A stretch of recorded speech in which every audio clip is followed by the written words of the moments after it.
Bonjour à tous et bienvenue dans cette nouvelle chronique littéraire dans laquelle je vais vous parler d'un monument de la fantaisie, j'ai nommé Robin Hood.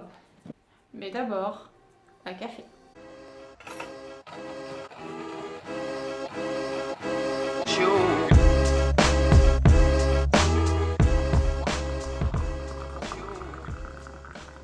Oui, je sais, vous allez me dire, quoi Sandra, tu n'avais toujours pas lu Robin Hood? Je sais, j'ai mis le temps. Mais ça y est, j'ai lu le premier tome de la saga L'Assassin Royal de Robin Hood. J'ai jeté mon dévolu sur la collection BAM, enfin, les éditions BAM. Je ne sais pas si c'est une collection ou si c'est une édition, parce qu'à l'intérieur c'est marqué j'ai lu. Alors je ne sais pas. Mais en tout cas, j'adore les couvertures de cette collection. Donc voilà, j'ai enfin lu le tome 1. Et je dois dire que je m'attendais à autre chose. Il faut dire que j'en ai tellement entendu parler de cette saga que forcément je m'y étais fait un petit peu ma propre idée sans vraiment l'avoir lu. Et forcément, ce n'est pas ce que j'avais imaginé. D'ailleurs, c'est rarement ce qu'on imagine. Alors, je vais d'abord vous faire le résumé. Ça parle d'un jeune garçon qui s'appelle Fitz, qui est l'enfant illégitime d'un prince. Donc l'histoire démarre quand il a 6 ans où son grand-père et sa mère l'abandonnent aux portes du château en disant c'est lui le père, il a qu'à s'en occuper. Donc ce jeune garçon est recueilli par les habitants du château. Il est élevé par le maître d'écurie qui s'appelle Buric. Alors je sais pas si on prononce Buric ou Burich. Buric. Voilà. Et donc partant de là, il va se découvrir déjà un certain pouvoir, une certaine compétence à pouvoir communiquer avec les animaux. Sauf que ce pouvoir qui s'appelle le vif répugne totalement Buric, l'homme qui l'élève. Il va finir par attirer l'attention du roi qui, du coup, va en faire son assassin personnel. Voilà. Et il va donc avoir un professeur, parmi ces nombreux professeurs qu'il va avoir tout au long de ce bouquin, il va y avoir un des professeurs qui sera celui qui lui apprendra à devenir un bon assassin. Voilà pour le résumé. Maintenant, passons à l'univers du roman.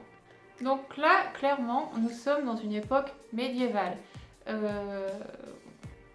Les chevaliers se déplacent sur des chevaux, on a des royaumes, tout correspond à l'univers médiéval, même les habits des protagonistes.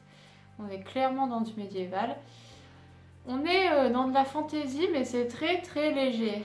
Effectivement, le jeune Fix découvre des pouvoirs, découvre qu'il sait communiquer avec des animaux. Il va également apprendre ce qu'ils appellent l'art. Donc, si j'ai bien compris, c'est communiquer, mais plus entre êtres humains. Enfin, bon, bref, c'est un petit peu compliqué. C'est de la magie, mais c'est très, ça concerne pas l'intrigue principale. Voilà, la magie, elle est plus secondaire. On n'est pas dans de la high fantasy ou quelque chose comme ça où la magie prend une place prédominante dans l'intrigue. On peut pas enlever le fait que l'univers est extrêmement bien travaillé par Robin Hood. De ce que je sais, elle a passé énormément de temps à le peaufiner et ça se voit. Vraiment, chaque royaume a sa propre culture, a son propre paysage. On les découvre pas tous dans le tome 1, heureusement. Mais on en découvre certains, notamment le peuple des montagnes qui ont leur propre culture, leur propre tradition, qui est très originale et différente de ce qu'on connaît. Donc ça, franchement, c'est vraiment génial. Évidemment, le royaume principal reprend les traditions classiques de la littérature médiévale.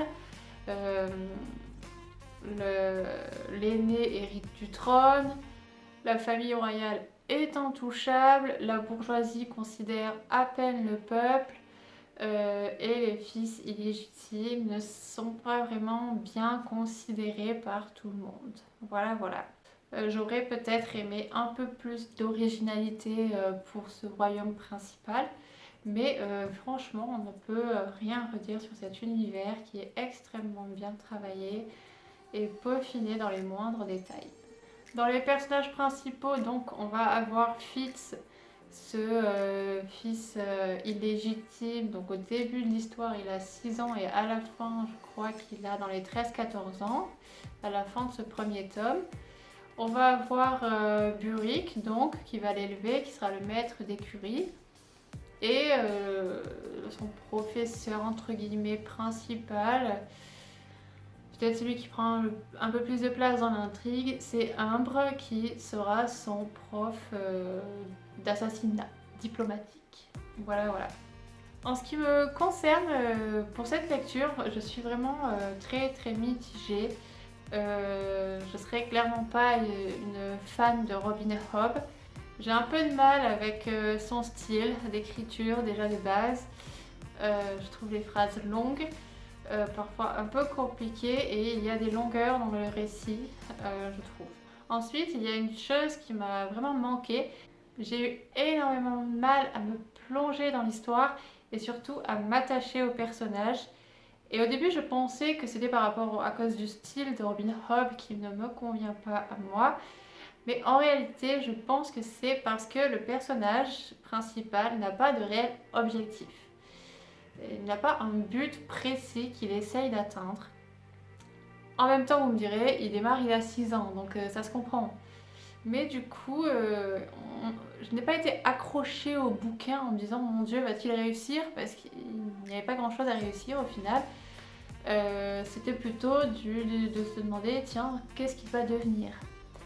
Parce que là, vraiment, dans ce tome 1, le personnage principal, donc Fitz, ce jeune garçon, ben, il se contente de faire ce qu'on lui demande de faire et d'aller là où on lui dit d'aller.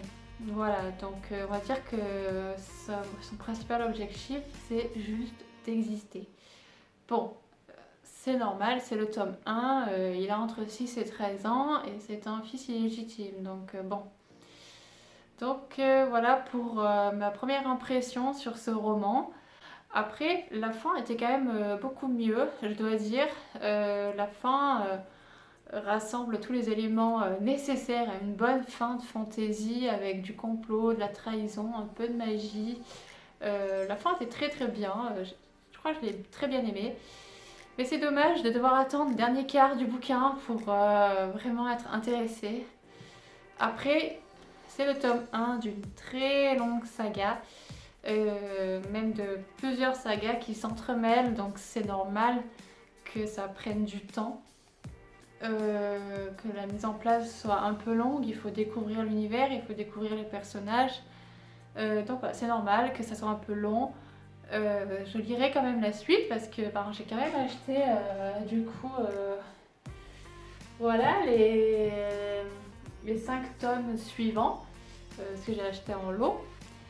Donc du coup je lirai quand même la suite parce que ça reste un monument de la fantasy et je pense que ça reste de la culture générale de fantasy, donc c'est quand même intéressant de les lire. J'espère que par la suite l'histoire avancera un peu plus rapidement, le rythme sera un peu plus accéléré. J'espère surtout que Fitz, ce jeune garçon, va prendre un petit peu de la personnalité et de l'ambition et aura de vrais objectifs à accomplir. Et du coup, voilà, je reste sur cette note un peu mitigée pour ce roman. Dites-moi en commentaire si vous l'avez lu et est-ce que vous avez aimé ou non ce roman et le style de Robin Hobb? Qu'est-ce que vous en avez pensé?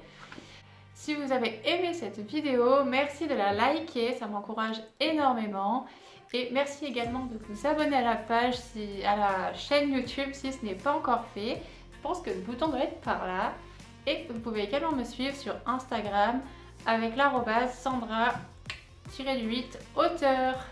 Merci à tous de m'avoir suivi et je vous dis à bientôt et bisous!